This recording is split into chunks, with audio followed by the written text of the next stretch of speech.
Selam futbol severler. Kanalıma, videoma hepiniz hoş geldiniz. Yepyeni bir videoyla da karşınızdayız. Bugün Galatasaray'da Icardi'nin alacağı ceza üzerine konuşacağız. Galatasaray'da Icardi ceza alacak mı, almayacak mı, almalı mı, almamalı mı? Bunun üzerine sizlerle bir değerlendirme yapacağız.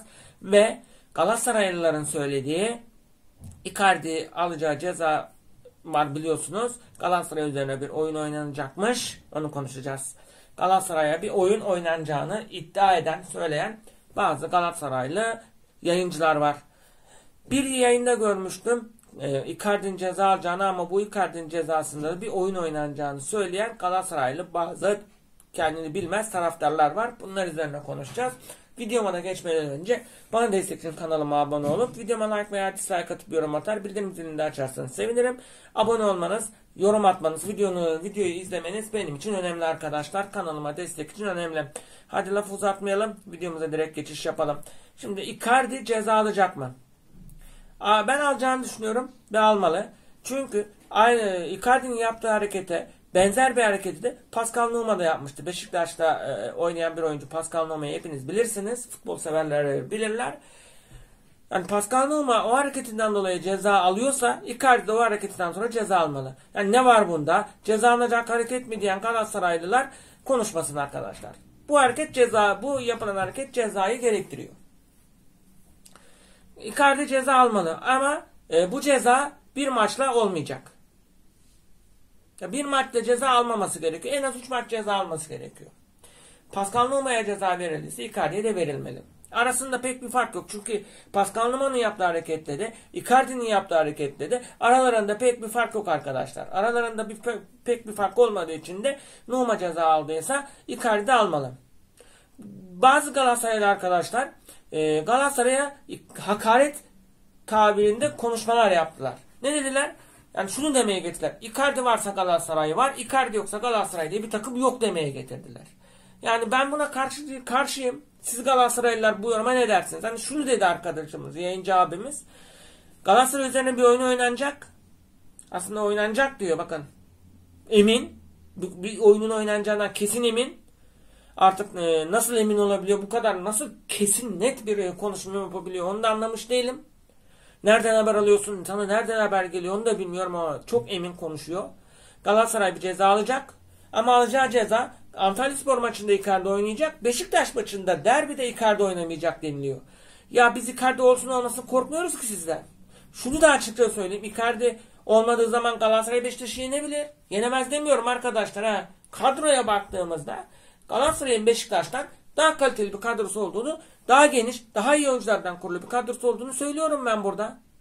Ben bir Beşiktaşlı olarak bazı Beşiktaşlı arkadaşlarım gibi hayalperest olmaya gerek yok. Ben hayalperest değilim. Bazı Beşiktaşlı arkadaşlar işte 3 Mart'ta Galatasaray balonunu patlatacağız, şöyle yapacağız, böyle yapacağız. Yenebiliriz de. Orası ayrı bir konu ama kağıt üstünde ben Galatasaray'ı favori görüyorum. Bana göre Beşiktaşlı olarak Galatasaray daha favori olduğunu söylüyorum. Ama hayale de gitmeyelim arkadaşlar. Beşiktaşlı arkadaşlarım. Bizim kadromuz o kadar güçlü bir kadro değil. Tamam 1-2 oyuncu aldık. Devre arasında birkaç oyuncu takviyesi yaptık ama bu oyuncular hemen bir anda tak tak tak oynayacak değil. Başka ülkeden geliyorlar. Başka ligden geliyorlar. Hem şehre alışacak, hem şehrin yemeklerine, hem takıma, hem stada, hem rakiplere, hem lige alışacak, uyum sağlayacak derken bir anda hemen geldiği gibi takıma katkı vermesini de bekleyemezsiniz. Yani bu kadar emin konuşuyor. Yani senin konuşmandan abicim ben şunu ortaya çıkarıyorum. Bana yorumlara da yazsın Galatasaraylar. Sen haksızsın, haksızsan bana haksız olduğumu belirsinler. Haklıysam da haklı olduğumu belirten yorumlar yapsınlar. Diyor ki yani Icardi Antalya maçında oynayacak, Beşiktaş maçında oynamayacak. Bu bize yapılan bir oyun. Sen buradan şu sonuç çıkarıyorsun. Icardi varsa Galatasaray var. Icardi yoksa Galatasaray çöp. Diğer Icardi haricindeki diğer oyuncularına sen burada hakaret etmiş oluyorsun. Yani Galatasaray'ın şu anda lider olmasında Icardi olmasa demek ki Galatasaray bırak lider olmayı ilk 5'e giremeyecek senin değişine göre. Senin yaptığın yoruma göre senin yaptığın yorumdan bu sonuç ortaya çıkıyor. Yani Icardi varsa biz varız, Icardi yoksa biz yokuz demeye mi getiriyorsunuz? Yani Galatasaray Icardi ile mi var oluyor? Hayır. Yani Galatasaray'da Torreira'nız var. Halil Dervişoğlu'nu aldınız. Barış Alper var. Kerem Aktürkoğlu var. Muslera'sı var. Davinson Sanchez'i var. Nelson'u var. Oliveira'sı var. Abdülkerim Bardakçısı var. Yani bunların hiçbiri sizin takımınıza katkı vermedi de bunlar kötü oyuncularda tek Icardi mi iyi oyuncu? Ben Icardi'ye kötü oyuncu diyemem. Kimse de diyemez. Icardi son birkaç maçta düşük performans göstermesi olması demek Icardi'nin kötü bir futbolcu olduğu anlamına gelmiyor. Yine Zaha. Zaha keşke Beşiktaş'ta olsa. Zaha gibi bir oyuncunun Beşiktaş'ta olmasını ister miyim? İsterim. Yani bir maçla Zaha'nın kötü olduğunu söylüyorsunuz. Bir maç öncesine kadar Zaha'yı bitiremeyen Galatasaray taraftarı Sparta Prag maçından sonra Zaha'nın kötü olduğunu söylüyor. Keşke Zaha'yı almasaydık diye hale geldiniz ya. Sparta Prag maçı öncesine kadar Zaha'nın iyi ki alınmış diyen Galatasaraylılar bile dönüyor geliyor. Keşke Zaha'yı almasaydık diyor. Sen Galatasaraylı mısın? Hayır değilsin. Sırf videom izlensin diye, sırf yayınım çok izlensin diye tepki alayım, tepki yapayım. Galatasaraylılar bana tepki göstersin bu lafımdan sonra. Yayınım çok olsun, parayı kazanayım diye yapacak bir yorumcusun. Sadece yorumcu bile değil, bir yayıncısın. Bir maça bakarak bir futbolcunun performansını değerlendiremezsin. Futbolcunun performansını birkaç maça bakarak da değerlendiremezsin. Genel performansına bakarsın. Genel performansında Zaha iyi miydi? Bence iyiydi. Genel performansında iyi olduğu için Zaha iyi bir oyuncu diyebilirim. Siz daha önce Radamel Falcao gibi bir facia da yaşadınız. Yani Wilfried Zaha Radamel Falcao gibi bir facia mı yaşattı size? Hayır. Yaşatmadı. Biz Beşiktaşlılar şunu diyebiliriz. Erik Daly bize facia yaşattı diyebiliriz. Ama siz Zaha'ya kötü diyemezsiniz. Biz Erik Bailey'e kötü diyebilirken, mesela Erik Bailey veya Delali, biz bunlara kötü diyebilirken sen kötü diyemezsin. Kötü diyemezsin. Hani diyeceksiniz Erik Bailey kötü oynamıyordu. Evet, Erik Bailey Beşiktaş'ta kötü oynamıyordu şu anda ama bak, kronik sakat olan oyuncu kronik sakatlığı gene yükseltti gitti. Yani sen lig başlarken gelmesini çok istediğin, geldiğini çok beğendiğin, oynarken de çok öve bitiremediğin bir oyuncuyu bir maçta kötüleyemezsin. Bakın Erik Bailey Beşiktaş'a gelirken Beşiktaş taraftarı istemedi. Neden? Ne kadar iyi olursa olsun dedi. Kronik sakat bir oyuncuyu istemiyoruz dediler. Hala da aynı şeyi söylüyorlar. Siz gibi bir maçla bakarak döneklik yapmadılar. Yapmıyorlar. Bana şu soruluyor mesela yayınlarda. Mert Günok kötü bir oyuncu mu? Mert Günok hakkında ne düşünüyorsun? Ben Mert Günok kötü diyemem. Birkaç maç gol yedi diye genel performansı iyi olan Mert Günok kötü bir kaleci diyemem. Siz bunu dediniz. Yani kim kimi oyun yapıyor. Yani Icardi olsun olmasın Beşiktaş çıkacak, takır takır oynayacak. Elinden geleni yapmaya çalışacaktır. Ki yapmak zorunda, ki ilk 3 gidecek, bunun için yapmak zorunda. Beşiktaş'ı da yenmek zorunda olduğu bir maç. Hani şunu belki diyeceksin. Beşiktaş Galatasaray'ı yenerse Fener oynadı. Fener'e çalıştı. Ne Fener oynaması ne Fener'e çalışması. Beşiktaş'ın da 3.'lük ihtimali var. 3. olmak istiyorsa Beşiktaş maçlarını kazanmak zorunda. Arkadan Trabzon geliyor. Trabzon bir araya açtı mı Beşiktaş'ın o arayı kapatması da imkansız. Yani oyun oynanacak. Oynanacak değil. Oyun oynanacakmış demen gerekiyor. Ki nereden haber aldın? Icardi'nin Antalya maçında ceza almayıp Galatasaray maçında ceza alacağını haberini nereden aldın? Bu haberi sana kim getirdi? Bu haberi sana kim verdi? Hiçbir yerden haber almıyor. Öyle kendinden bir taraflarından uyduruyor. Yapma kardeşim. Yapma abicim, yapma. Beşiktaş'tan bu kadar tırsığını dile getirme. Ha, burada şunu diyor. Federasyon bizden federasyon da çekiniyor. Bazı takımları korumak istiyor. Burada korumak istiyor diye atfettiği takımda Fenerbahçe ve biz bitti. Fenerbahçe dün kazandı diye bütün Galatasaraylılar kudurdu. Aynı kudurmuşluğu size korurken de hakemler niye gösteremediniz? Siz de hakemlerin koruduğu maçlar var. Çıkıp diyemediniz ki evet bu maçta hakem takır takır şunu yaptı, bunu yaptı, bizi korudu diyemediniz. Zorunuza mı gitti? Asıl Galatasaraylıların zoruna giden hakemlerin Sparta Prag maçında Avrupa'da kendilerini korumaması.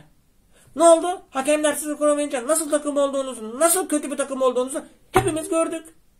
Fener'e 6-7 diye, Beşiktaş'a 5-7 diye kızan takımlar, sen de Sparta Prag'dan 4 yedin kardeşim. 4 yedin. Sparta Prag mı? Kulüp Brugge mi daha güçlü?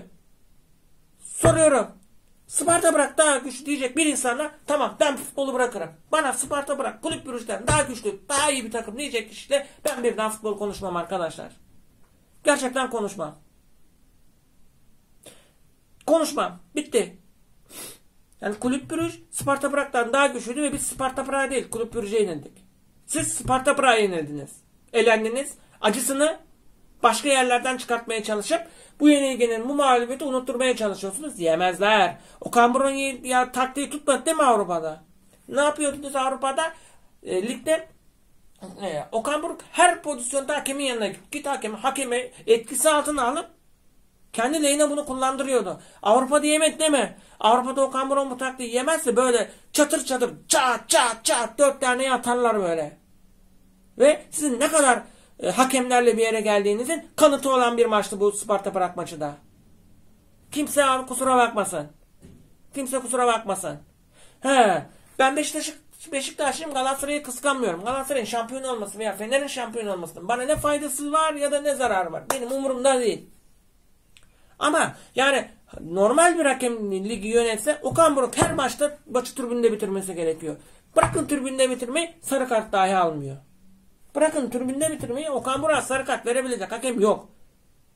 Ya Okan Buruk dediğiniz adam ufacık tefecik bir adam, nesinden korkuyorsunuz? Yani Endombele gibi böyle iri yarı bir adam olsa korksanız, hani beni maçtan sonra döver mi diye korksanız, neyse. Öyle bir şey de yok Okan Buruk'ta.